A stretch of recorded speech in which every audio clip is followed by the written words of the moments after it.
Hello, good morning, नमस्कार दोस्तों। आशा करता हूं आप लोग कुशल मंगल होंगे। तो आज 1 जुलाई की करंट अफेयर्स को देख लेते हैं फटाफट। कौन से मोस्ट इंपोर्टेंट 10 क्वेश्चन है। तो आइए पहले प्रश्न के साथ शुरुआत करते हैं। यूरोपीय परिषद के अगले अध्यक्ष के रूप में किसे नियुक्त किया गया है? ये बहुत ही इंपॉर्टेंट प्रश्न बनता है। क्यों? क्योंकि यूरोपीय काउंसिल जो कि यूरोपियन यूनियन की क्या है, एग्जीक्यूटिव बॉडी है। क्या है? एग्जीक्यूटिव बॉडी है। ये आपको ध्यान रखना है।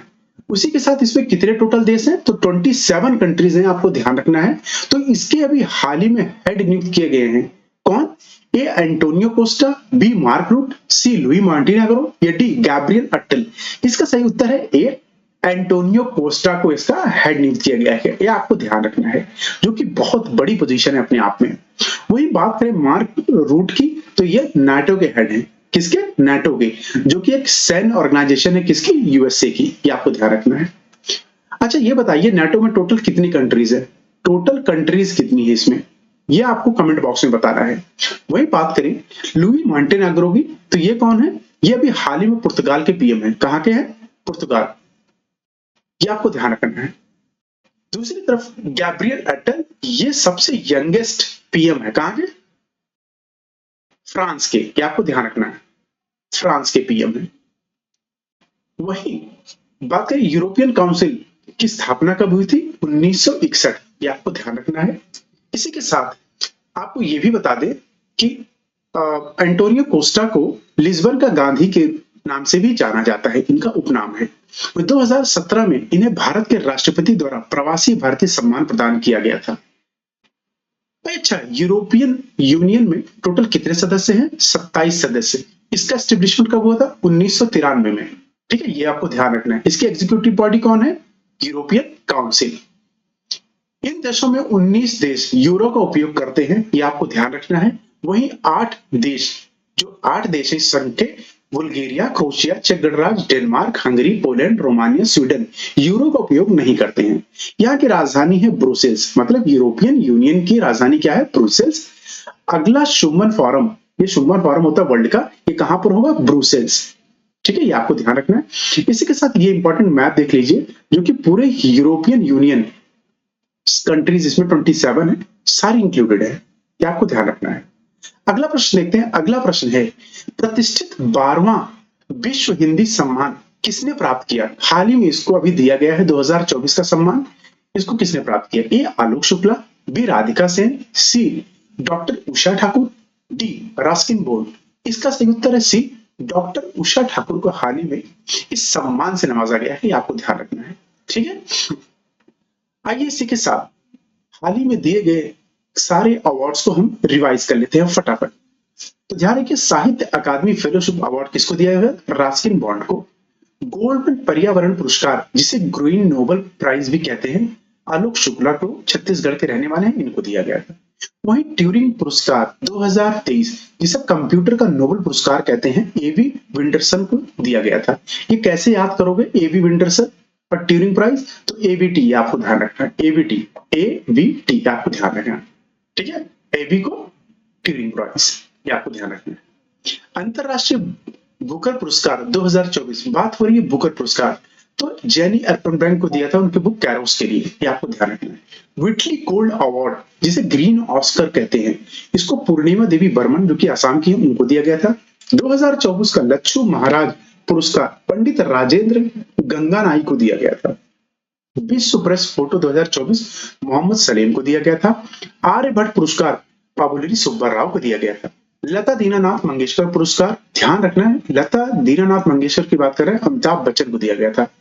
वहीं एबेल पुरस्कार गणित का, जिसे नोबेल पुरस्कार कहते हैं, मिशेल तालाग्रैंड को दिया गया था। अब कैसे याद रहेगा कि भैया गणित का पुरस्कार, एबेल पुरस्कार किसको दिया?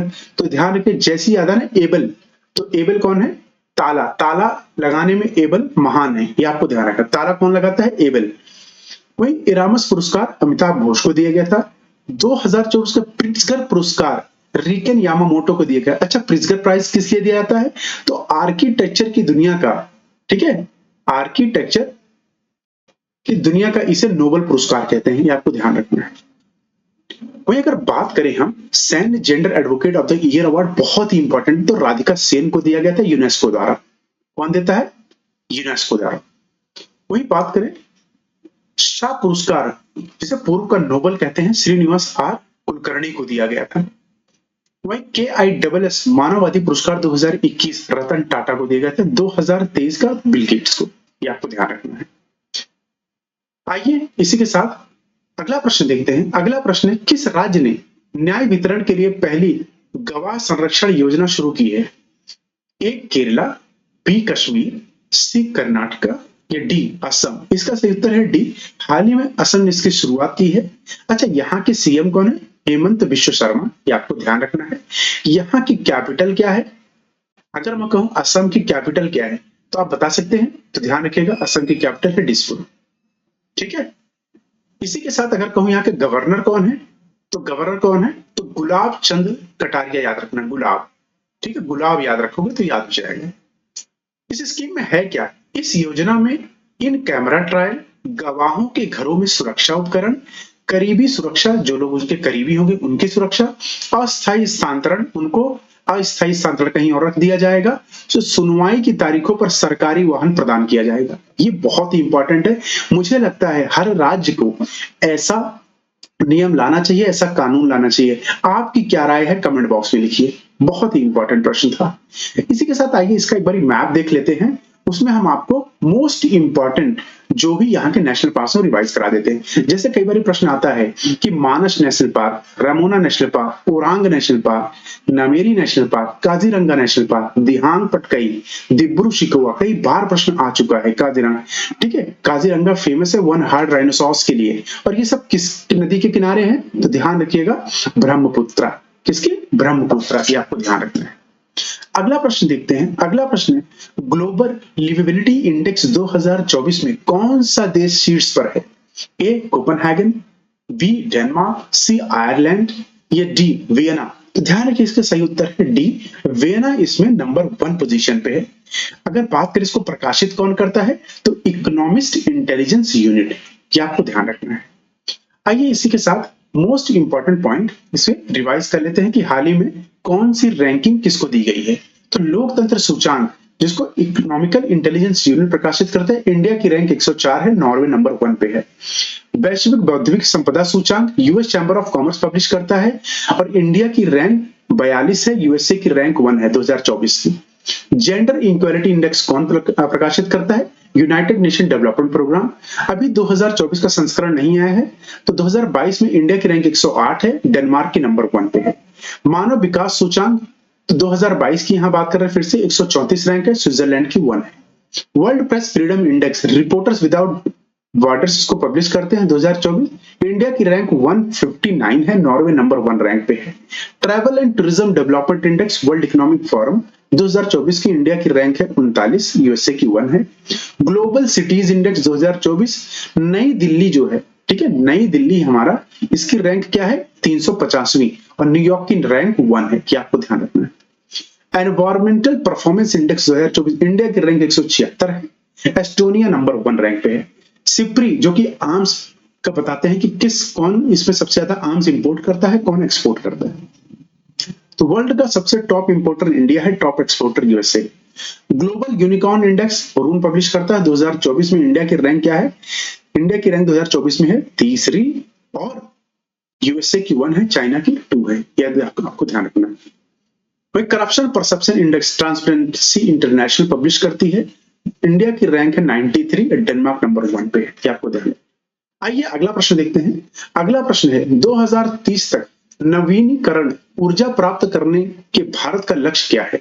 तो बात हुई है रिन्यूएबल एनर्जी की। ए 500 गीगावाट, बी 1000 गीगावाट, सी 600 गीगावाट या डी 350 गीगावाट? इसके सही उत्तर है ए 500 गीगावाट। उसी के साथ साथ ये आपको ध्यान रखना है 2070 तक इंडिया को नेट जीरो एमिशन पे लाना है। किस पे लाना है? Net zero emission. ये प्रश्न भी आ सकता है कि इंडिया का लक्ष्य कब का है? 2070 का है नेट जीरो। नेट जीरो का मतलब, एमिशन का मतलब क्या होता है?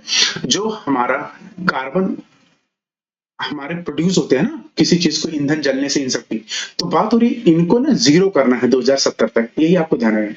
वही बात करें, सबसे ज्यादा एनर्जी हम किससे प्रोड्यूस करते हैं? कोयले से। तकरीबन 58% कोयले से करते हैं। उसके बाद सबसे बड़ा साधन है हाइड्रो, पानी से, जो हम बड़े बड़े बांध बनाते हैं ना, उसकी वजह से, ये आपको ध्यान रखना है। ठीक है, न्यूक्लियर से उसके बाद सोलर, फिर विंड, फिर गैस। आइए इसी के साथ कुछ इंपॉर्टेंट तथ्य इसके बारे में जान लेते हैं। जैसे भारत का अक्षय ऊर्जा स्थापित क्षमता में विश्व में कौन सा स्थान है? चौथा, ये आपको ध्यान रखना है। सौर ऊर्जा में कौन सा स्थान है? पांचवा। पवन ऊर्जा में क्षमता में कौन सा स्थान है? चौथा स्थान। अभी हाल ही में सौर ऊर्जा क्षमता में भारत का स्थान चौथा हो गया, ये आपको ध्यान रखना है, फोर्थ हो गया है। ठीक है, ये आपको ध्यान रखना है। उसी के साथ आप ये सारे पॉइंट्स एक बार अपने कहीं भी रजिस्टर में जहां आप लिखते हैं उसको अच्छे से लिख लेना, बहुत इंपॉर्टेंट आपके लिए ये ढूंढ की इंफॉर्मेशन लाई गई है। अगला प्रश्न देखते हैं। अगला प्रश्न है, अस्ताना में एससीओ शिखर सम्मेलन में भारत का प्रतिनिधित्व कौन करेगा? ये बहुत इंपॉर्टेंट प्रश्न बन जाता है।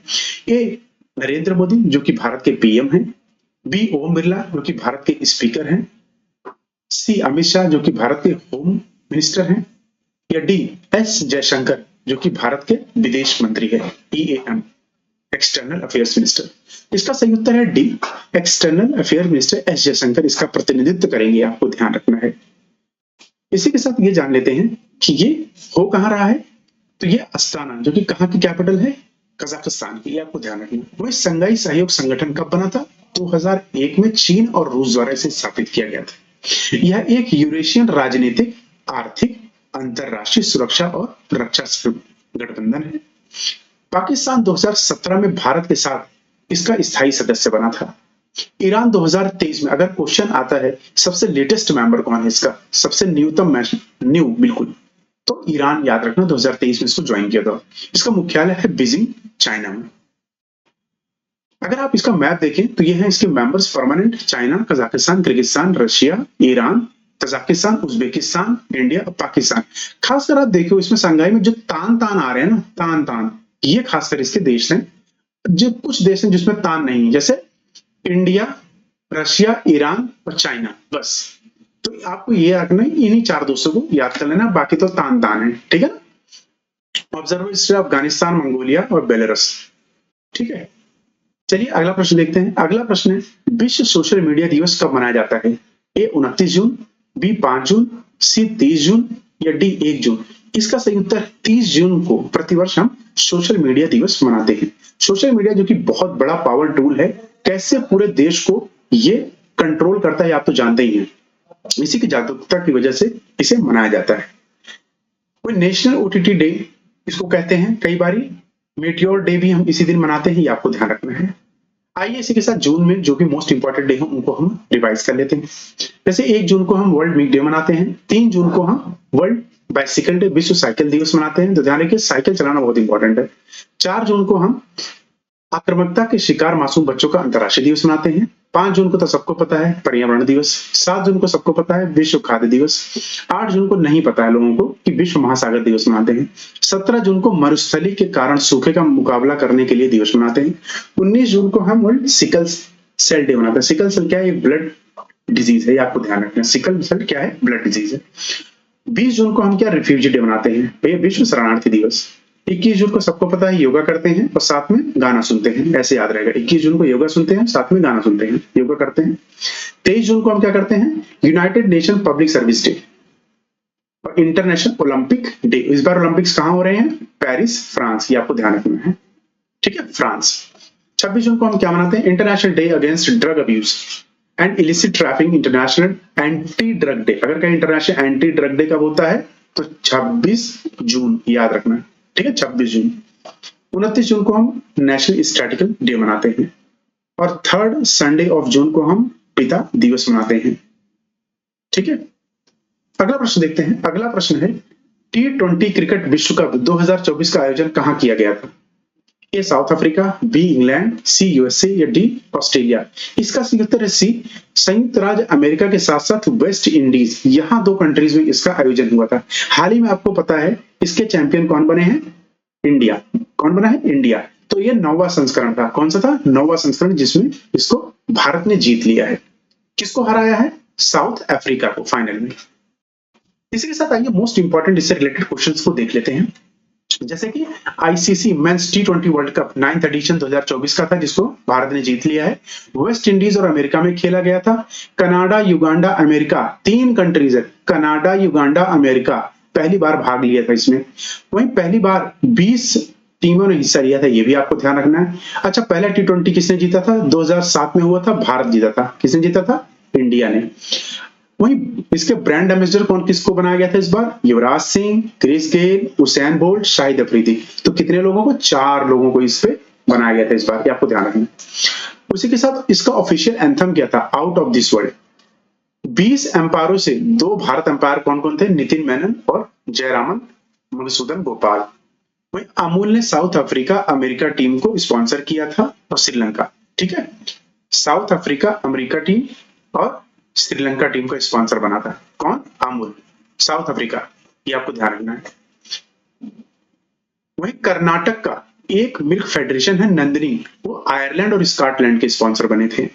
उसी के साथ ये जान लीजिए, इंडिया ने जीता साउथ अफ्रीका को हरा के। प्लेयर ऑफ द सीरीज कौन थे? जसप्रीत बुमराह। ठीक है, Jasprit Bumrah. Player of the match कौन है? विराट कोहली। मैक्स सबसे ज्यादा रन किसने बनाए थे? मैक्सिमम रहमुल्ला गुरबाज, जो कि अफगानिस्तान के प्लेयर हैं। 8 मैचों में 281 रन ठोके इन्होंने। सबसे ज्यादा विकेट किसने लिया है? तो फजल हक फारूकी और अर्शदीप सिंह, दोनों ने ही 17 विकेट लिए हैं, ये आपको ध्यान रखना।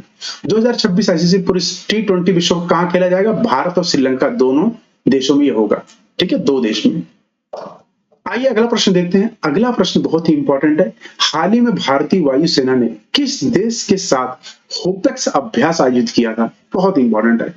ए सऊदी अरेबिया, बी इजिप्ट, मिस्र जिसे कहते हैं, या सी संयुक्त अरब अमीरत, या डी कनाडा। इसका सही उत्तर है मिस्र। अभी हाल ही में मिस्र में यह सैन्य अभ्यास हुआ। मिस्र के साथ हम कौन सा और अभियान करते हैं? साइक्लोन, ये आपको ध्यान रखना, साइक्लोन। इसी के साथ आइए मोस्ट इंपॉर्टेंट जो भी सैन्य अभ्यास है उनको फटाफट रिवाइज कर लेते हैं। जैसे कैटलस एक्सप्रेस एक्सरसाइज, तो इसमें 16 कंट्रीज भाग लेती हैं। पोर्ट विक्टोरिया सिचिलिस में हुआ था। लेमिटे एक्सरसाइज इंडिया सिचिलिस, जो कि सिचिलिस में हुआ था अभी। दोस्ती एक्स एक्सरसाइज इंडिया और मालदीव्स की। इंडिया और मालदीव्स एक दूसरे के दोस्त हैं, आपको ध्यान रखना, मालदीव्स में भी हुआ था। समुद्र लक्ष्मण एक्सरसाइज इंडिया और मालदीव्स विशाखापट्टनम में इंडिया में हुआ था। सी डिफेंडर एक्सरसाइज इंडिया और यूएसए के बीच में पोर्ट ब्लेयर। पोर्ट ब्लेयर कहाँ है आप मुझे कमेंट बॉक्स में बता दीजिए। Tiger Trump exercise USA India और ईस्ट कोस्ट ऑफ इंडिया के बीच में हुआ था। गगन शक्ति एक्स इंडियन एयरफोर्स के साथ में हुआ था। धर्मा गार्जियन एक्सरसाइज भारत और जापान के बीच में हुआ था, राजस्थान में हुआ था अभी हाल ही में। 10 तिलक एक्सरसाइज भारत और उज्बेकिस्तान में हुआ, इनके बीच में होता है, याद रखना, उज्बेकिस्तान में इस साल का हुआ था। तो तिलक कौन लगाता है? उज्बेकिस्तान के लोग। सागर कवच 2nd एडिशन सभी समुद्र सुरक्षा एजेंसियां भाग लेती हैं, इसमें लक्षद्वीप में हुआ था। लक्षद्वीप कहाँ है ये आपको पता होना चाहिए, कहां पर है आप बताइए। वही काइजिंग सहयोग इंडिया और जापान के बीच में। तो देखो काइजिंग नाम ही लग रहा है जापानीज। डेजर्ट साइक्लोन किसके साथ? India UAE. यूएई में देखो सारा डेजर्ट ही, पानी कम है, इसीलिए डेजर्ट साइक्लोन याद रहेगा आपको, यहाँ होता है। ठीक है, राजस्थान में हुआ था। अयुथामा एक्सरसाइज इंडिया और थाईलैंड, देखो थामा थाईलैंड। साइक्लोन एक्सरसाइज आपको भी बताया इजिप्ट के साथ। खंजर मार देगा देखो किर्गिस्तान, ऐसा लग रहा है खंजर बनाओ, हिमाचल प्रदेश के बखोल में हुआ था। स्टेट फास्ट डिफेंडर 2024 नाटो में हुआ था। नाटो के जो है वो इसको करते हैं, स्टेट फास्ट कौन करता है? डिफेंडर नाटो, जो कि सैन्य संस्था है किसकी? यूएसए की। Desert knight exercise India France की और यूए 3 लोगों के बीच में डेजर्ट नाइट। ठीक है, अरेबियन सी में हुआ था। वायु शक्ति इंडियन एयरफोर्स पोखरण राजस्थान में हुआ था। सदा तनसीक अभ्यास इंडिया सऊदी अरेबिया राजस्थान में हुआ था। मिलान कौन कौन मिलेगा? इंडियन नवल फोर्सेस का मिलान होगा लक्षद्वीप तमिलनाडु में, विशाखापट्टनम तमिलनाडु। वही गरुण फ्रांस, गरुण के साथ एक्सरसाइज इंडिया और फ्रांस, इंडियन आर्मी और फ्रांस, ये आपको ध्यान रखना। अच्छा, वज्र प्रहार किसके साथ करते हैं और युद्ध अभ्यास किसके साथ करते हैं, ये आप मुझे कमेंट बॉक्स में बताइए। ये आप मुझे कमेंट बॉक्स में वज्र प्रहार और युद्ध अभ्यास हम किसके साथ करते हैं। आज के लिए आपका एक्सरसाइज प्रश्न है। अच्छा, घरेलू सैन्य अभ्यासों की बात करें, मोस्ट इंपोर्टेंट, गांडीव विजय सेना का है, पश्चिमी लहर नौसेना का है, वायु शक्ति वायुसेना का है, विजय प्रहार सेना का है। तो सेना का 2 है, गांडीव और विजय। गांडीव धनुष याद है आपको, अर्जुन के पास था गांडीव, दधीची की हड्डियों से बना था। तो आइए अगला प्रश्न देखते हैं। अगला प्रश्न है, इसरो के स्पेंडेक्स मिशन जो हाल ही में खबरों में था, किससे संबंधित है? A Venus, B Mercury, C Mars या डी मून। तो चंद्रमा, मंगल, बुध, शुक्र किससे है? तो चंद्रमा से। हाल ही में चंद्रमा के लिए मिशन है, आपको ध्यान रखना है। उसी के साथ अगर हम बात करें तो इसरो का एक लक्ष्य है कि 2027 तक चंद्रयान 4 लॉन्च करेगा। वहीं अगर बात करें इसरो की स्थापना कब हुई थी, तो 15 अगस्त 1969 को इसकी स्थापना हुई थी। हेडक्वार्टर इसका बेंगलुरु कर्नाटका में है। अध्यक्ष इसके एस सोमनाथ है, आपको ध्यान। इसी के साथ यह संस्करण पूरा हुआ। आप सभी का धन्यवाद जिन्होंने पूरा यह संस्करण देखा। कल फिर मिलते हैं, तब तक के लिए अपना ख्याल रखिए। धन्यवाद।